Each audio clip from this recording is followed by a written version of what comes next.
Welcome back to New Rockstars. This is the big question, the show that gives you too much information on why you should never, ever come between a mother bear and her cubs, especially if that mother bear has ripped a hole between universes to get to those cubs. My name is MT, and I'm here today with off-screen producer Brandon. What's going on, Brandon? Hello, MT. You should also never come between a bear and his pot of honey. Yes, you'll be bothered into the afterlife. Oh, bother, where's my honey? I need my honey. I love That's a terrible Winnie the Pooh impression. It's like, oh, bother. I can't even do it. Oh, bother. Oh, bother. Winnie the Pooh is literally my favorite Disney character of all time, so I feel like my impression should be better. He's a man on a mission. He wants that honey. Seriously, like Winnie the Pooh is the most unproblematic Disney character, I feel. The rest of them, garbage. Winnie the Pooh. You know what would be problematic? If they gave him fingers. Imagine a Winnie the Pooh with like 5 fingers on each hand. That'd be creepy. I don't like it. That's nightmare fuel, Brandon. I'm very upset that you put that into my imagination. That's now in the multiverse. that now exists. It exists. There's a Winnie the Pooh with fingers. Ugh. But what's our big question for today, Brandon? Well, MT, Doctor Strange and the Multiverse of Madness has been out in theaters for over a week now, and we still have so much to talk about. We've been covering it on this channel like crazy. You know, spoiler alert, we're all gonna talk about this movie. Yes, huge spoiler alert, huge. MT gave you a big spoiler right off the top. But if you don't know by now that the spoiler gates are open on this movie, it's too late. It's too late to even turn back. Too late! But now that multiverse has been fully cracked open, we can really start thinking about all the different versions of our favorite characters that exist in other universes. But what about our very own Red Queen? Is she the most dangerous version in the universe? It all leads us to this week's big question. Does the 616 MCU universe contain the most evil version of Wanda Maximoff? Ho, ho, ho, ho. That's a great question because the MCU's Wanda Maximoff has fully embraced her title as the Scarlet Witch, as we've seen by the disappearance of one Black Bolt's mouth, fulfilling a prophecy of an ultra-powerful being originally laid out in the Darkhold. And it's very clear that the Darkhold had corrupted Wanda, because in the final episode of WandaVision, we saw her free the citizens of Westview and come to terms with the loss of Vision. And on top of that, she had to let go of her very own children, which she assumed had been merely created as part of her grief for losing Vision. But as the post-credit scene of WandaVision showed us, she kept examining the contents of the Darkhold to learn more about her own chaos magic powers. But the Darkhold took this opportunity to show her that her children were real. They exist in countless other universes as opposed to this one.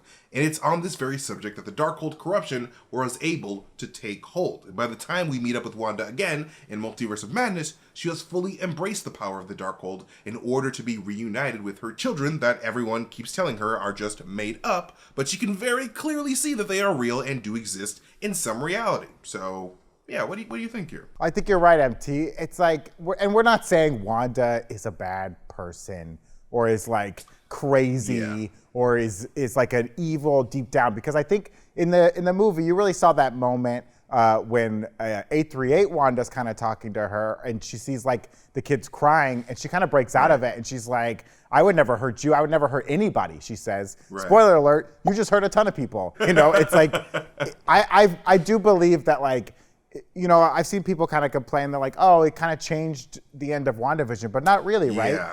At the end of WandaVision, she had kind of put away that grief and she had come to terms with it, but then she has the Darkhold. She's hanging out at a cabin. She's trying to be chill. She's trying to learn more about herself because no one's telling her anything. And she gets, you know, she hears her kids cry out for her. And that's where the Darkhold starts like taking hold of her. Because this movie showed us that like whoever uses the Darkhold gets corrupted, right? Yeah, and like what I really do love about this movie is like you're exactly right, because like it's sort of a movie about addiction in a sort of a weird cosmic way. Because like, you know, we see that Agatha Harkness, she had this Darkhold, and her mom, her mom was like, hey, you have this knowledge and you are a threat, like much like we see in Multiverse of Madness. So her mom tried to kill her because of that.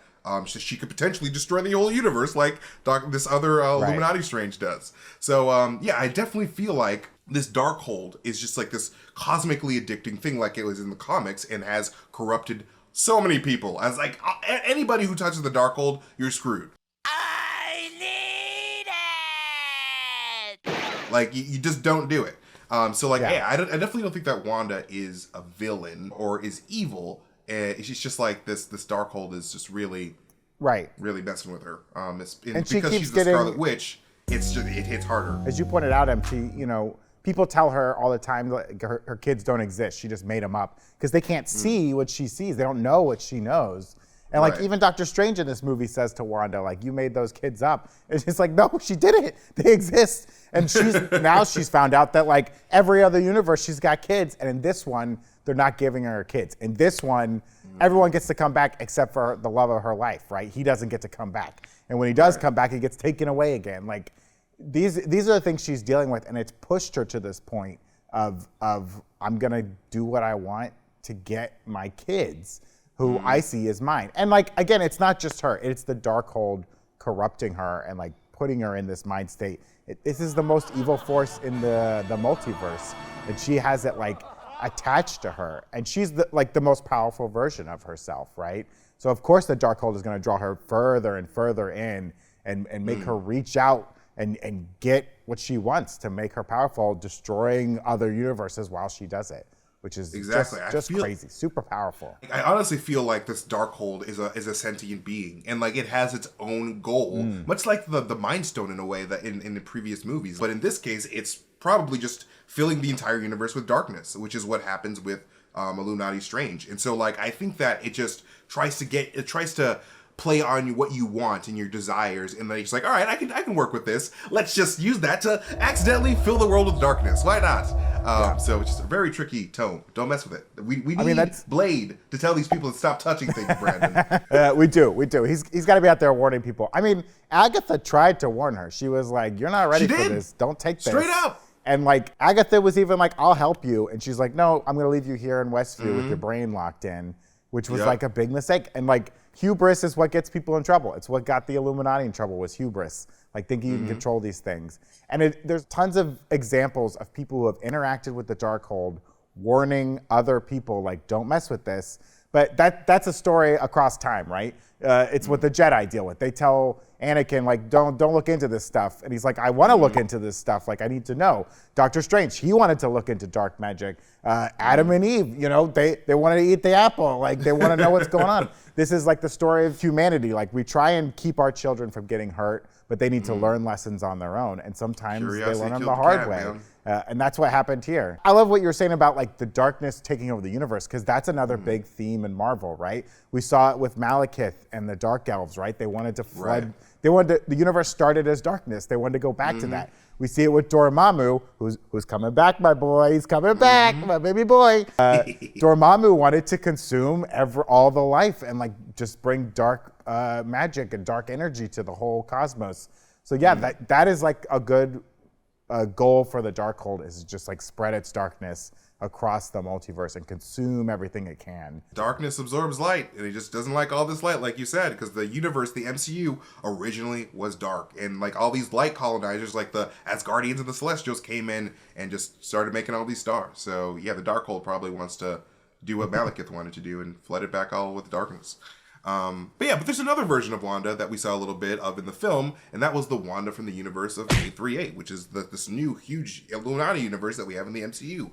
And this Wanda has her kids, Billy and Tommy, and maybe even a Vision that's still alive, possibly? Who knows? And this 838 Wanda also has powers, which we saw her display when she flew out of that gap junction after 616 left her body. But this Wanda also never realized the full extent of her abilities, as she never went through the events of the Westview Hex or came in contact with the Darkhold. And it makes sense why the 838 Illuminati would be so dismissive of 616's Strange when he warned them about 616 Wanda. To them, Wanda is not really much of a threat, because in their reality, she's just chilling. 838 Christine Palmer is a senior fellow at the Baxter Institute studying the multiverse. And knowing what the 838 Illuminati went through with their Doctor Strange, it would make sense that they would look at all the different versions of powered individuals across the multiverse to see who could be a potential threat. And that's why they tell 616 Strange that the Doctor Stranges across the multiverses are usually a threat, because they haven't been able to see the potential threat that our 616 Wanda poses. So why were they so blind and so freaking arrogant? Like, Jesus Christ, these guys are I love the Illuminati. They're very smart people. I'm sure that they've done a lot of like help for the multiverse before they all got eliminated. But these guys are just like, why? We can handle your little witch. Are you sure? Are you really sure? Are you sure about that? I think even like the Illuminati in Marvel Comics, right, is problematic in that, much like this Illuminati we saw in the film, they're there to protect their universe at the cost of any other universe, right? So if they see an incursion coming, they're gonna try and stop it. But at the end of the day, they're gonna be like, we gotta wipe out that universe before it wipes out our universe, right? So there's always gonna be that going. And like this Illuminati, as we saw, they killed Thanos, right, before he got all powered up. They didn't live through the sacrifice of like having half the life in their universe snapped away. You know, they kind of got a little cheat code with the Book of Ashanti before he even got all of it. He didn't have all the stones yet. So they're able to just hop in there, kill him, and they're like, oh, we're smart. We know how to do everything, right? Because we're smart. And yeah, I love this idea that kind of like Batman, right, makes a whole list of how to kill all the Justice League, right? Because he doesn't always trust them all. Like, you got to imagine that this 838 Illuminati, they got access to the multiverse. They know it's out there. They're checking them out. They're going to check every powered individual in their universe, right? Compare them to all the other ones to make sure one day, all of a sudden, Hawkeye's not going to go crazy, get super powered up, and kill everything, right? They check all the other Hawkeyes across the universe, which is what they probably did with Strange, right? They're checking all these Stranges. That's why they say to him, like, we find that the problem across the multiverse is usually Doctor Strange, which I gotta say sorry to my boy 616 Strange. I kept saying he was the bad one. It turns out they're all the bad one, and we got the one good one. My apologies, Dr. Stephen Strange. But yeah, they probably, I'm sure they checked in on Wanda too, because they're like, okay, here's a woman who's pretty powerful. Let's make sure she's cool across all the multiverses. And I think they couldn't see 616 at all because of He Who Remains, right? If you think about like He Who Remains was pruning timelines, doing all these things to keep all the other Kangs out, right? I bet that also prevented them, like 838, from even seeing our multiverse. Because Kevin Feige said, He Who Remains is gone, and that allowed a spell to go wrong in Spider-Man No Way Home, which leads to the entire multiverse going quite mad. I bet like the 616 was like a blind spot in the multiverse. Right. Like they were probably checking all of them, and they just never saw ours. Like they have no idea. And then all of a sudden, you know, He Who Remains dies. I bet it popped up on the radar. I bet Christine Palmer was like, hey, we got some activity going on out here, but they didn't have time to check in on it. When our Doctor Strange shows up and he's like, you guys gotta be careful about Wanda, they're like, Wanda, we can handle your little witch, right? We checked all these witches across the multiverse. They're gonna be fine. And that's why like she totally surprised them, right? I think the death of He Who Remains, it's gonna have a lot of ramifications for years to come across the MCU. Before He Who Remains died, he had a lot of plans in motion. I mean, we see with Renslayer, we don't even know what he had planned with her, and she's off doing her own thing. Like, this dude, his main goal, it seems, is to create the most chaos and to just, like, destroy the timeline because, frankly, he just got bored. He's like, I won, and I've been ruling everything, and, like, I'm tired of winning, and I just want to play as a conqueror again. This is boring. Delete. So, like, in order to do that, I think that you're totally right. Like, I think he's manufactured this whole Wanda situation so that she can go crazy and destroy the Illuminati, who manages the multiverse in its own way, much like he was doing. Because he's probably well aware that these guys exist. He needs to take out this particular Illuminati so that, you know, more chaos can reign in the multiverse. I bet he missed the fight, right? He Who Remains, he kind of like won, right? He had his own timeline to live in. He didn't have other Kangs coming trying to kill him because he was keeping them out. But he was probably bored, right? He's probably like, this is like fine. The one thing he couldn't control, right, was the choice that Loki and Sylvie had to make. He laid out the two options, and he's like, this is the one thing I'm not going to control. I'm going to leave this up to total randomness, 50-50 chance, and he winds up getting killed, which was probably a bummer. He was probably sad about that, but he's like, this is good. You know, I get to have the chaos in the multiverse, but now I'm not here to deal with it. Like, I don't have to fight other Kangs. I'm out. This is everyone else's problem now. This shit, I'm out. You're right. I mean, it was his plan to have Wanda at least get to the point of Westview, at least get to that point. We don't know. Right. We don't know how it all lines up, right? I mean, we did that video where, like, when he drops like that thing on his desk. It kind of syncs up with Agatha dropping from the sky or whatever. Like, yeah, maybe. I don't know. I don't know how much he planned, but he at least planned for Wanda to get to the Hex, right? I think that Yeah. we can at least say he planned that much out. And like we do know from Avengers: Days of Ultron that when Thor says there's someone's playing a game with us with all these Infinity Stones, I think that this is 100% He Who Remains, and he was probably working through the Mind Stone, and he was just like, all right, I'm just making all these events happen, so like we need like all this Scarlet Witch massacre and like all this everything that's happened in the MCU is specifically for the timeline to go crazy because He Who Remains got bored. He's a conqueror at the end of the day, and like he conquered, but like it's not conquering. That's the past. Like you're now a conqueror. You want to be conquering because that you like the act of doing it. You don't like being a conqueror. Which is very interesting for the character choice. But yeah, the other version of Wanda that we know a fair amount about is the Wanda Maximoff from the comic books, of course. And she's a character who has spent time on both the side of good and the side of evil, fighting with the mighty Avengers to do good, but also spent time teaming up with the evil Brotherhood of Mutants. And her most notable event is arguably what happened during the House of M storyline, where she reshaped all of reality so that mutants were the dominant race, but then rewrote reality again when she uttered the phrase, "No more mutants." But was this a display of Wanda being evil, or more likely, Wanda being tired and being manipulated? The comic books Wanda we have a ton of reference for her, and she's done like a ton there, and she's been very powerful. A lot of the times she's not in control of her powers as much, which is kind of how House of M happened, right? But she is a Nexus being in the comic books. She's like very important. Even like they've shown like the Phoenix Force was like afraid of Wanda, right? It knew how powerful Wanda was. I don't see the actions of the House of M as like her being evil. Like I don't think because she didn't really intend to do what she did, right? Yeah, she was just lot of like her weird dad, forces like at play Magneto's the there. one. Yeah. Like Magneto's kind of the one who tricks her into like making mutants dominant, right? Like he's the one that kind of puts her in that position. And it's like Wolverine and some of the gang, they start figuring it out. Like this isn't real, something's wrong here. And then when they kind of confront her, like Pietro also had a lot to do with it, right? He was kind of like whispering in her ear a lot during the House of M. And so she's just pissed and she's like, no more mutants. That's it. I'm done. I'm tired, right? And that kind of wipes out 90% of the mutants. Mostly depowers them, but it does kill some of them, right? So that's an evil thing to do. Not a nice thing to do, but she didn't intend to do that. It's not like she sat down and she was like, I want all these mutants to lose their powers and some of them to die. That's the spell. You didn't see her journal? You didn't see her agenda? No, she just said her agenda. She wrote that down. that was premeditated. I saw her Tumblr page. She was planning to do this all along. She posted a lot of questionable gifts. She had so much power and like she was in a bad headspace. A lot of trauma in her life in the comics. So I don't put that all on her. Much like our Wanda in the 616 is being manipulated by the Darkhold mostly. That Wanda in the comic books, like she's being manipulated by her brother, her dad. Everything's going crazy there. Yeah, I don't really blame it all on her. What I really love about the Marvel Universe in general, from the comic books to the MCU, it's like we're seeing how the effect of like being human but also having godlike power.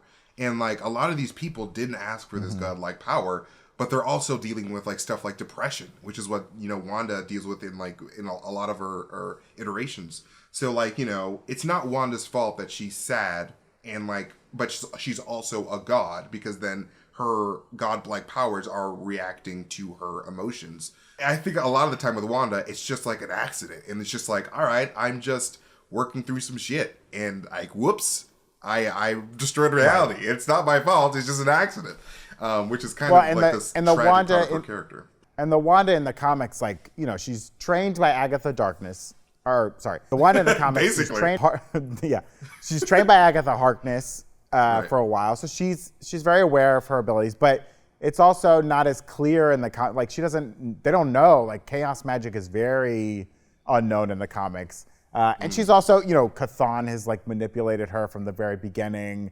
Like there's so much going on in the comics with that Wanda. Like she's so much a tool of like dark magic that's being like manifested through her. So it's certainly not like all up to her. And it's not like she planned out a lot of this. Like it's just like she's so powerful. It's kind of hard to control it. It's much like Jean Grey with the Phoenix Force. I mean, I mentioned it earlier. It's like she's totally different when the Phoenix Force has like taken control of her powers, right? It's not like it's Jean Grey in there. It's like the Phoenix making these decisions. The Wanda in the 616 MCU, she has no one to teach her. Like no one knows how to deal with this. And so she has to rely on this Darkhold that to her seems like it was written just for her. Like, this is all about me. This is what I'm supposed to do. Seriously, like I love that point just then, because like in WandaVision, Agatha says like your biggest problem is your lack of knowledge, and so like here's this book that's literally specifically made for you by like the Chthon, who was like probably your grandpa or some shit. I don't know. Like it was just like kind of nuts to like, you know, if I was in Wanda's position, I would do the same exact thing. I'd be like, oh, cool. Someone left a manual here to teach me. Oh, wait, it's an evil manual. Whoops. Yeah, like you said, in the comics, Agatha Harkness is the sort of mentor for Wanda Maximoff. So I wonder by the end of House of Harkness, if we're going to see like, you know, maybe, I mean, even though Wanda did say like, I don't have a cameo in House of Harkness yet, but who really knows? I think that at the end of House of Harkness, we might see Wanda maybe even potentially saving Agatha so that Agatha can help Wanda with her new corruption, because they're both sort of corrupted. It's like, hey, you said that I would need you. Guess what? I need you now, Agatha. We got to fix ourselves here because we really f***ed up.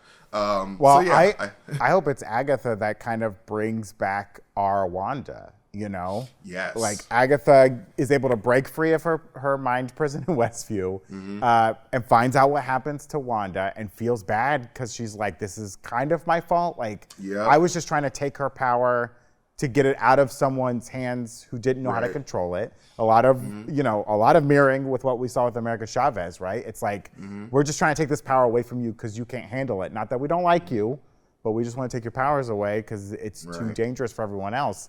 Agatha was kind of doing the same thing, and I wonder if she'll feel guilty being like, oh, this is all kind of my fault. Like, I should have been there for her. I put her in this position, so maybe she'll do something to bring Wanda back. I don't know. I also think our boy White Vision's going to bring back Wanda. He's going to be like, you know, she brought me back. Now I'm going to bring her back. That's the way I'm going to do it. I hope that's where he went. I hope that he sort of just knew all this was going to happen. It's like, I've got to go to the Chthon Mountain to wait for my wife to go crazy and I can help her. I'm honestly surprised White Vision didn't show up at all. It's kind of weird that he didn't show up. I thought he might. Which vision? Like the 838 vision or like? Oh, White Vision. Just like in general at any point. Like during like.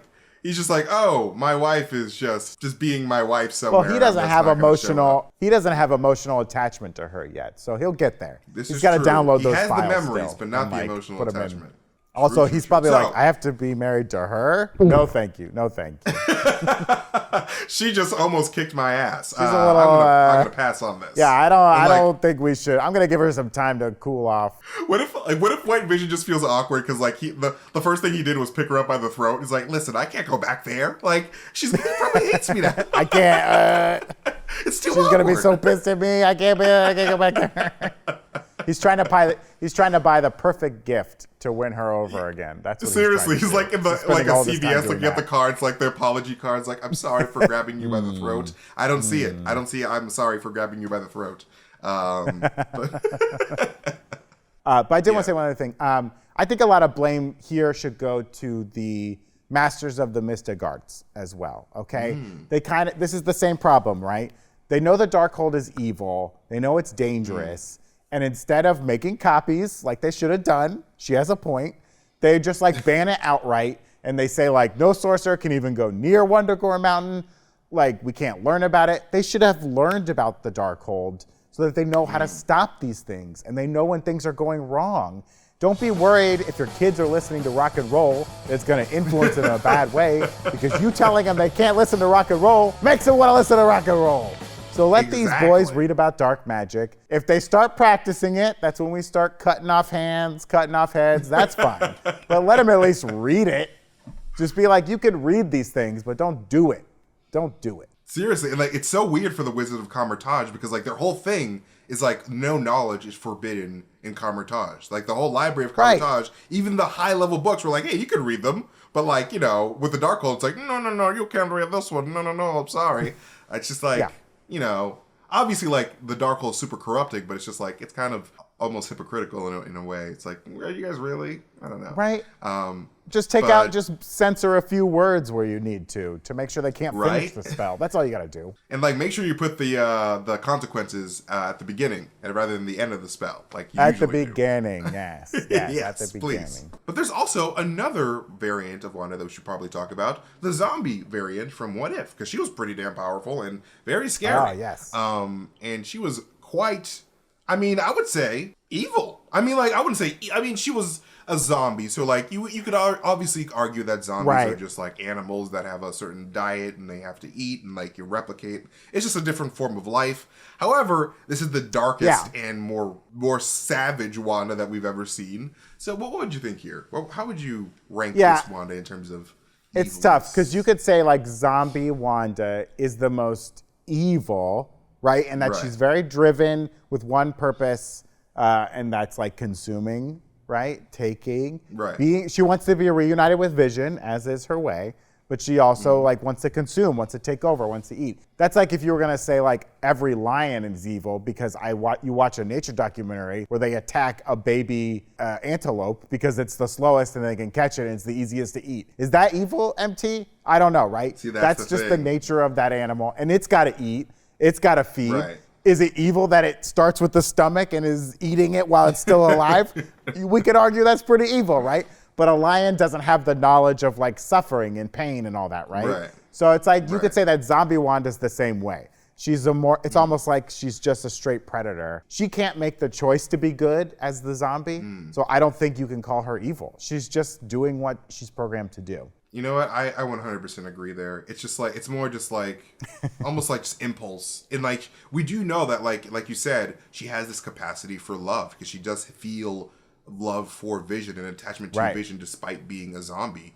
So it's just like, you know, her decisions are mainly just things that she can't really control, which is kind of like Wanda in Multiverse of Madness. It's like kind of being pushed to do things that like are into a way that's not really your fault or your doing. So like, I wouldn't call her evil, just probably more darker just by nature because of like what's going on with her and like with A, her chaos magic, and B, the fact that she's a zombie infected by this dark virus from the quantum realm. Who knows where this virus originated from, like what this virus is all about, but like, she's definitely darker in nature. Well, okay, so I guess the question should be, Brandon, out of all these versions, which version do you think is the most savage? I guess we shouldn't say evil, but like the most just like, I'm just gonna just wreck shop. And I think we know the answer to this one.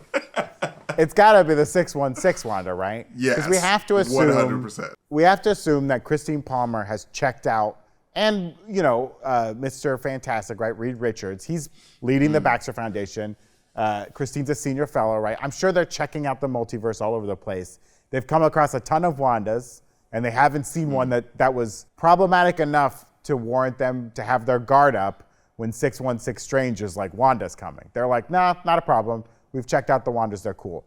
So I would say like in the known multiverse, like the 616 MCU Wanda has gotta be like the most powerful, the darkest, and dare I say evil. She's somewhat evil, and that's okay. That's okay. You know, yeah, that is okay because like we said, this is the Darkhold very much influencing her decisions. But like, you know, I feel like Wanda has to take some blame here because she really has gotta been take some like blame. trying to get her kids back at all costs. And like, you kind of, if she had the choice to be good at the end, I feel like there's some part of her that was making the choice to be bad for all that time. So anyway, she chose to let the people go. She let those people go. So there is good inside of her, and she does make the right decision when she's in the right headspace and when she's not being corrupted by the Darkhold. She can make the right decision, but she is the most dangerous. Now, a lot of people in the MCU are to blame for that. They got to stop lying to Wanda. They got to stop telling 100%. Her she's not right or that she's making up her kids. Guys, pay attention. Stop doing that to her. Treat her with some respect. Seriously. Because she is the most dangerous. And she's not gone. She's coming back, baby. And she's going to be pissed off. I'm telling you, like, the prophecy of the Scarlet Witch has not been complete because they said in the movie that she's either going to destroy the universe or rule the universe like in a good way, I guess. And I think option 2 is what's going to happen. And personally, I think that Wanda is going to become the next iteration of MCU Infinity, the cosmic being, because all we've seen so far, Ever since Wanda destroyed Vision, she has been absorbing infinity energy. So I think that she's just absorbing all this energy for the purposes of being this next infinity, and Vision is going to be eternity. But that is my wild theory that we'll see what happens after Secret Wars. But that's what I think is going to happen. I love it. But yes, definitely Wanda 616, the most savage of all time. She freaking Darth Mauled Captain Carter. So that's pretty evil. And I never thought that would happen, but she's definitely a half off. That's for sure. But anyways, hey, be sure to check out our new RockstarsMerch.com website for our latest obsession shirt, Shattered Madness, inspired by the very Doctor Strange in the Multiverse of Madness that we are talking about today. Once it's sold out, we will close the Star Portal, and it's gone for good. You're not going to be able to open it up, all right? You got to call America Chavez, and maybe you can find another shirt in another universe. So let this universe know that you are the good variant by rocking our merch 24/7, even when you sleep. Just kidding. You could take it off when you're, for other stuff that you have to do. No, like wear it while you sleep. What if someone comes for you in the night? They need to know that you're cool. It's perfect for Never Nudes. Never Nudes love newrockstarsmerch.com. And it's also a great way to support the channel because it helps us out a lot. So check out all of our merch options over at newrockstarsmerch.com because we have a lot of cool stuff. And before we dive into our bite-sized questions next, some words from the people that help bring us Big Question to you. People like Green Chef. Do you like cooking your own meals but panic when it's time to actually figure out what to make? Green Chef makes cooking easy, so you can spend less time stressing and more time enjoying delicious home-cooked meals. They provide everything you need, including fresh produce, premium proteins, and organic ingredients you can trust. Green Chef is the #1 meal kit for eating well. Green Chef offers 24 always changing recipes to choose from every week so you never get bored. And Green Chef's expert chefs curate every recipe so you can enjoy restaurant quality dishes at home without compromising on taste. And they also help you cut down on food waste by giving you the exact amount of food that you need. So stop throwing away food you buy at the grocery store that you never use. Like, what? That's ridiculous. Green Chef is the #1 meal kit for eating well, with dinners that work for you, not the other way around. And we've used Green Chef here at New Rockstars and love the convenience and flexibility that you can get from having meals delivered directly to your door. It makes deciding dinner quick, easy, and fun. So try it for yourself. Go to greenchef.com/bigquestion130 and use code bigquestion130 to get $130 off, plus free shipping. That's greenchef.com/bigquestion130 and use code bigquestion130 at checkout. Green Chef, the #1 meal kit for eating well. Have you guys tried dadgrass yet? Oh man, dadgrass. Ooh, tell me about dadgrass.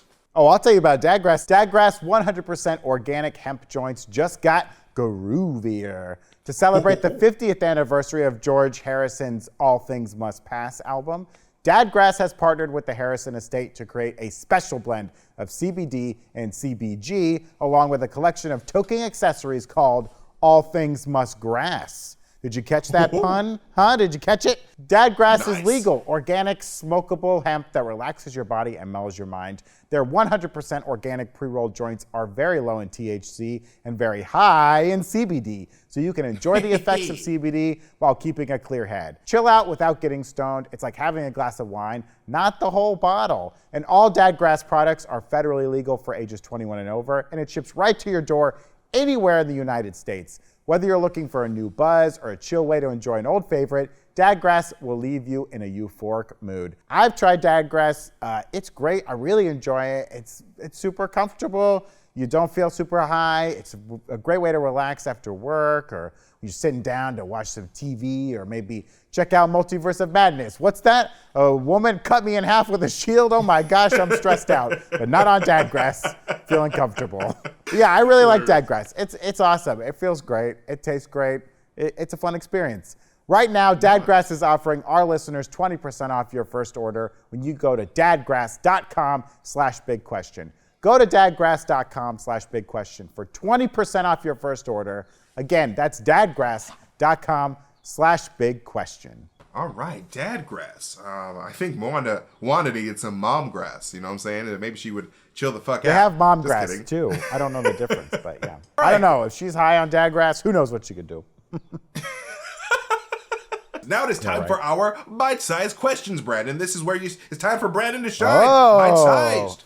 Ham, nam, nam. Oh, Now, delicious. Brandon, we need that sweet, sweet information from that beautiful brain of yours. Are you ready? Yes, I'm ready. Brandon, how does kryptonite, an element from Krypton, have all sorts of different effects on Superman? And this is from Piano Bandana. Thank you so much, Piano. Well, kryptonite, as we all know, is the radioactive green rock that comes from Superman's home planet of Krypton, and it's the Achilles heel for the Man of Steel.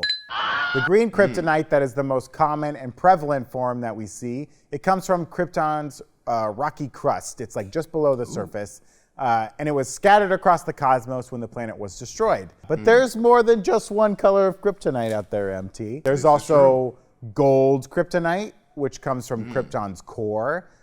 There's less of gold kryptonite out there because it was just the core and not the crust, so smaller, science. And so it's very rare to find gold kryptonite. Gold kryptonite can permanently remove a Kryptonian's powers, though in like post-crisis stories, they've made gold kryptonite only temporarily remove the powers, because that's more fun, right? It's comic books. There's also They're red always changing their kryptonite. minds. That's comic books for you. Also, guys, if you have to write a comic for like almost 100 years, things are going to change every now and then, okay? Get used to it. There's also red kryptonite out there, which is just green kryptonite that passed through this like unknown crimson cosmic cloud on its way to Earth, which changed it red. And red kryptonite has caused a variety of strange effects in Superman, including him becoming evil, losing his inhibitions, where my Smallville fans at, changing his personality, changing him into a dragon. Red kryptonite can change Superman into a dragon. It's caused excessive hair loss in Superman. It's caused rapid aging. And it even caused Superman to shrink. He shrunk. Did you know that, Elaine? Superman can shrink. Shrinkage. You mean shrinkage? Yes. Significant shrinkage. What did you call her, Elaine? You called Lois Elaine. No, Elaine, not Lois. Did you know that, Lois? Superman can shrink. It shrinks? It shrinks. You put some red kryptonite next to Superman, he could shrink. I was in the pool! Listen, if Superman took a blue chew, he needs to take the red kryptonite to calm himself down. Hey. Yeah. Well, like red kryptonite, it has a ton of effects. It's different depending on which story it is. It's done a lot of. Yeah, I like how you brought up there's Smallville, actually, well, most people to didn't. kryptonite. It made him horny as hell on Smallville. Mad man. horny. He was like, a bad dude. He disobeyed his parents. Yeah. Yeah. He got near that red kryptonite. He's like, "Get over here, Lois. Your man ready to get it down, okay?" I don't want to be a virgin no more. Let's go, Lois. Let's go. I'm not flying yet, but I'm gonna get in that bed. You know what I'm talking about? I'm Superman. Here we go. There's like a whole rainbow of colors of kryptonite that have been introduced over the years, both in canon and out of canon. Here's a long list of them right now. Yes. Ooh, many. Play some elevator music. Magno kryptonite. Yeah. Oh, periwinkle kryptonite. I bet that's cute. Oh my God, my favorite. Red. Oh, red gold. Oh my gosh. But yeah, these were all on Wikipedia. Tons of them. So yeah, all these different kryptonites, different colors. They all come from Krypton. But why does it hurt Superman? That's the question. Like, why is it hurting? Why is it having any of these effects? Well, the main thing is it's radioactive, like I said. And similar to how a human would be hurt by being exposed to radioactive material, a Kryptonian is harmed by kryptonite, but they're able to recover much faster from the sun once the rock is like removed from their general vicinity, right? The way they describe it in the comic books, the radiation from kryptonite, it blocks the sun's power from getting to Superman or any other Kryptonian. So that's generally how the kryptonite works to harm Superman. Its radioactivity is blocking the helpful UV rays from getting to our boy Supes. So yeah, it's just radioactive. That's why it's dangerous. Because you might be thinking like, well, it's from his planet. Why does it hurt him? Hey, there's tons of radioactive stuff on our planet that hurts us.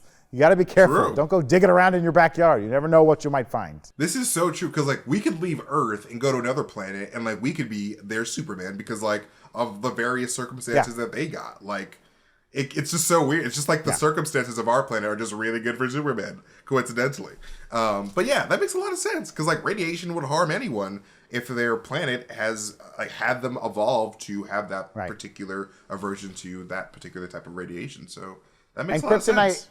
They have shown in the comics that kryptonite harms humans from Earth over a long period of time. If you're exposed to kryptonite for a long time, you can have harmful effects from it. It just works much faster on a Kryptonian. Oh, thanks, Brandon. That was a lot. That's really helpful. I had no idea that was even a thing, so I learned something new today, too. But I got another question for you, Brandon. Who was the first Marvel Comics character to have their own movie? And this is from Ranking Burger Boy.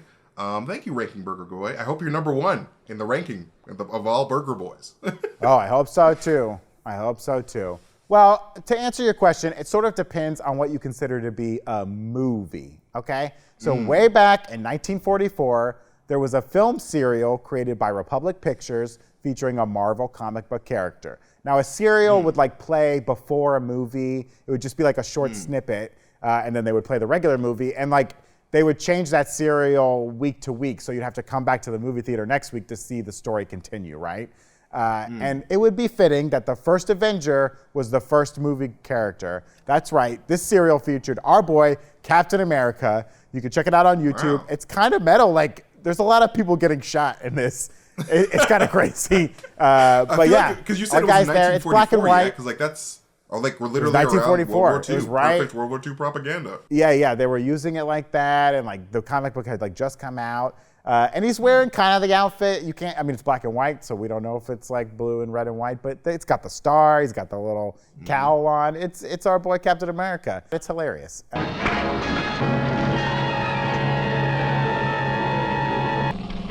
Hold it.